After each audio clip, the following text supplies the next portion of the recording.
Hey everyone, welcome back. In this video, I'll show you how to fix Remitly app crashing issue. First, check your internet connection and make sure it is stable.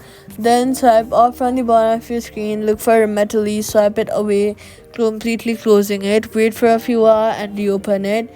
Then go to your phone settings, open app, select Remitly and clear the apps cache. This only works on Android.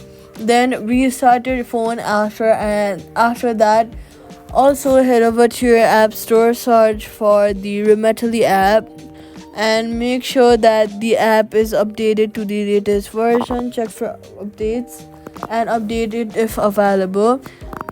If the app continues to crash, uninstall it and reinstall it from the app store.